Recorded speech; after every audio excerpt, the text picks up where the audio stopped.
Salut tout le monde, j'espère que vous allez bien les amis, on se retrouve pour une nouvelle vidéo. Merci à tous ceux qui sont présents, merci à toute la communauté, ça fait plaisir d'avoir autant de soutien. On est parti, nouvelle vidéo, avec évidemment encore une fois pas mal d'actu, mercato, même si aujourd'hui on n'a pas beaucoup d'officialisation, mais on en a quand même quelques-unes. On va démarrer d'ailleurs avec une officialisation qui concerne une arrivée sur un banc de touche, donc un entraîneur. Nouvel entraîneur pour le FC Nantes après le départ d'Antoine Comboiré. Je crois que c'est le 20e entraîneur à peu près du côté de Nantes sur les 20 dernières années. Parce que avec le président Valdemar Kita, c'est toujours très compliqué, très conflictuel. Donc nouvel entraîneur pour Nantes. Luis Castro s'engage pour 2 ans. Luis Castro arrive en provenance de la Ligue 2 et de Dunkerque où il a fait un travail exceptionnel avec Dunkerque, qu'il a emmené d'ailleurs cette saison jusqu'en play-off.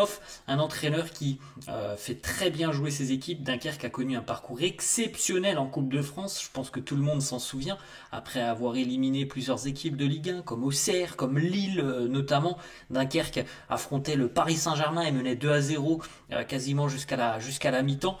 Voilà, c'était l'une des équipes franchement les plus joueuses de Ligue 2 Dunkerque, parce que Luis Castro a été entraîneur du côté du Portugal au Benfica. Il y a encore 4 ans, il entraînait du côté du Benfica, la réserve du Benfica, qui est une équipe aussi très intéressante parce qu'il y a beaucoup de jeunes talents. Donc c'est vraiment un entraîneur qui essaye de faire bien jouer ses équipes. Donc c'est plutôt une bonne nouvelle pour le FC Nantes. Après, voilà, les relations avec Valdemar Kita, c'est jamais quelque chose de très simple.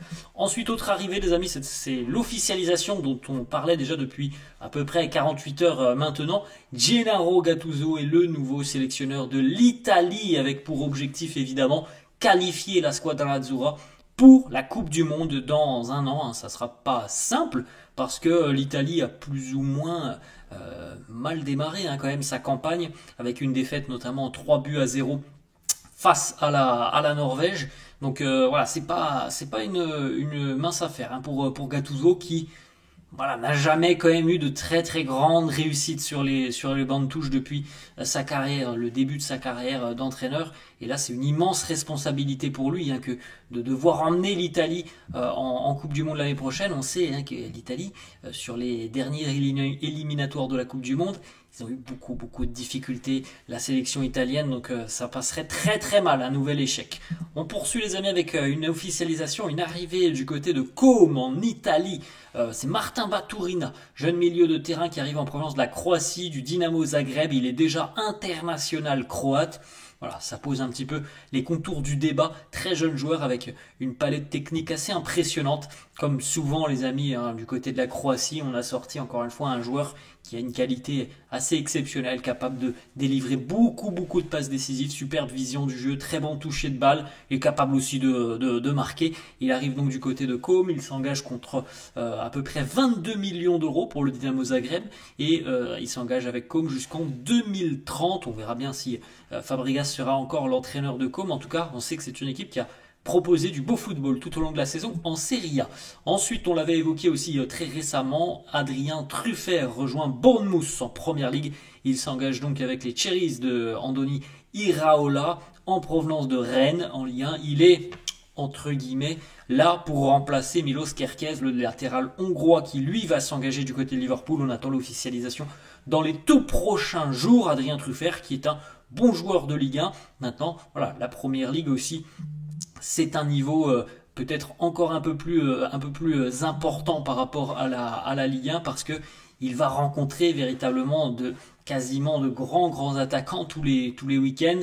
Bon, en Ligue 1, sans manquer de respect à certaines équipes sorties du Paris, Lyon, Marseille, Monaco, c'est quand même beaucoup plus simple. Là, en Première Ligue, on a quand même 8-10 équipes qui ont véritablement de grandes menaces offensives. Ensuite, les amis, on va du côté de Barcelone. Galatasaray serait tombé d'accord avec Marc-André Ter Stegen, le portier allemand du FC Barcelone, qui a quand même 34 ans, me semble-t-il, 34 ou 33, j'ai un petit doute pour Marc-André Ter Stegen. Bref, plutôt sur la fin de sa carrière, même si pour un gardien, c'est pas la même chose que pour un joueur de champ, donc il peut encore évidemment être dans les buts pendant quelques années, comme par exemple Buffon l'a été il y a encore quelques années. Mais Ter Stegen a aussi vu cet été, très récemment d'ailleurs, l'arrivée d'un jeune portier, Joan Garcia, très prometteur, gardien de l'Espagnol Barcelone, qui s'engage au Barça. Du côté du Barça, voilà, on est en train de préparer l'avenir, l'après Marc-André Ter Stegen,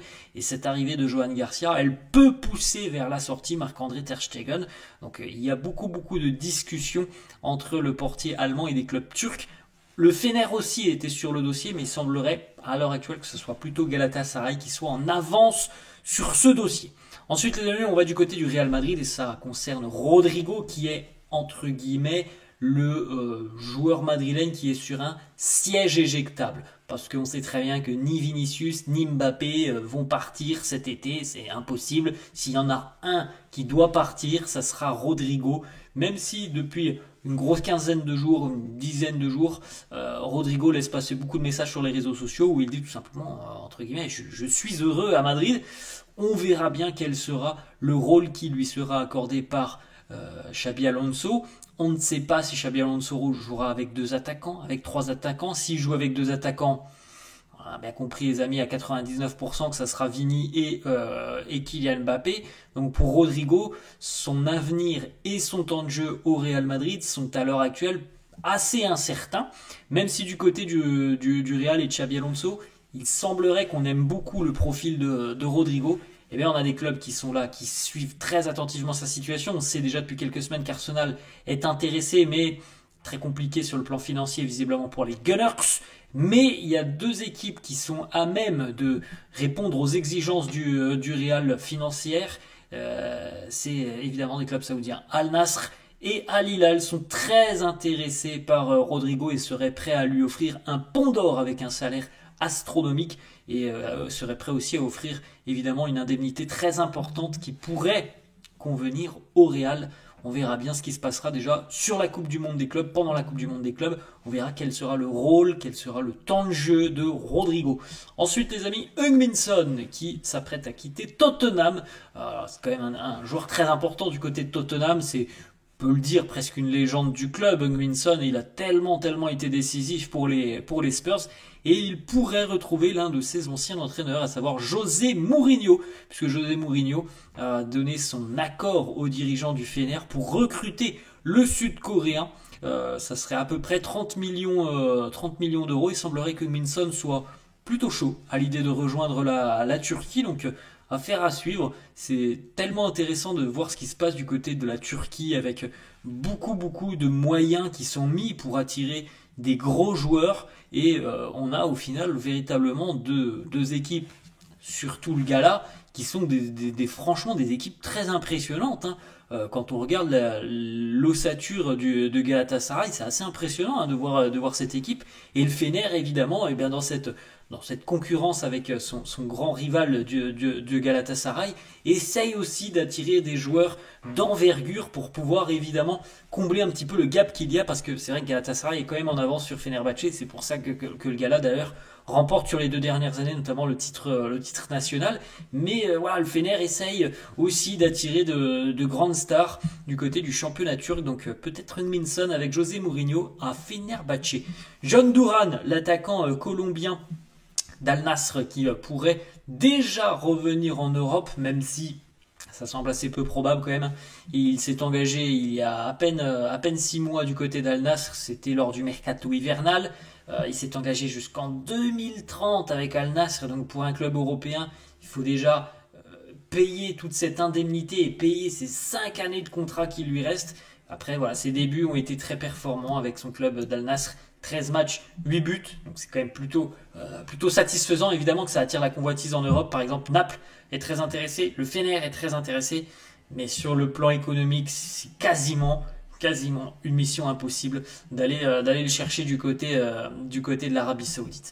Ensuite, les amis, une petite information aussi du côté de Milan. On en avait parlé il y a quelques jours. L'AC Milan s'apprête à accélérer ses négociations et discussions avec Granit Xhaka, le milieu de terrain du Bayer Leverkusen. Les contacts sont déjà initiés depuis quelques jours et ça devrait se poursuivre et s'intensifier dans les tout prochains jours. Granit Xhaka qui est un très bon joueur, qui a vraiment performé d'ailleurs hein, sous Xabi Alonso.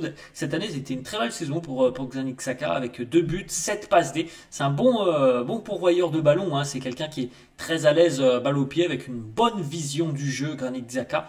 Donc du côté de Milan, c'est un profil aussi très expérimenté qui pourrait faire beaucoup de bien au milieu de terrain. Et dernière information, lui aussi, hein. Alors là, si on parle d'expérience, que dire d'Edin Dzeko? 39 ans pour Edin Dzeko et il va faire son retour dans le top 5 européen avec la Fiorentina qui est sur le point de le signer. On devrait donc d'ailleurs le signer pour 1 an plus une année en option. Donc à 40 ans, il jouera quand même du côté de la Fio l'année prochaine. Dzeko était depuis 2 ans en Turquie, du côté du Fenerbahçe. Et d'ailleurs, très belle saison pour lui, avec 14 buts inscrits en Super League turque. Et d'ailleurs, il n'a pas joué énormément hein, en Super League turque. Je crois qu'il doit tourner autour des 20-25 matchs. 14 buts marqués, hein, c'est quand même plutôt pas mal à 39 ans. Il connaît très bien l'Italie évidemment, puisqu'il y a encore 2 ans avant d'aller au Fener, il était du côté de l'Inter. Il va retrouver Stefano Pioli, le nouvel entraîneur de la Fiorentina. Donc c'est un attaquant très expérimenté qui pèse beaucoup sur les défenses. Edin Dzeko. Voilà les amis, la fin de cette vidéo. J'espère que ça vous a plu. N'hésitez pas comme d'hab à lâcher un petit pouce bleu. N'hésitez pas non plus à vous abonner à la chaîne. Je vous souhaite une très bonne journée et je vous dis à la prochaine. Ciao.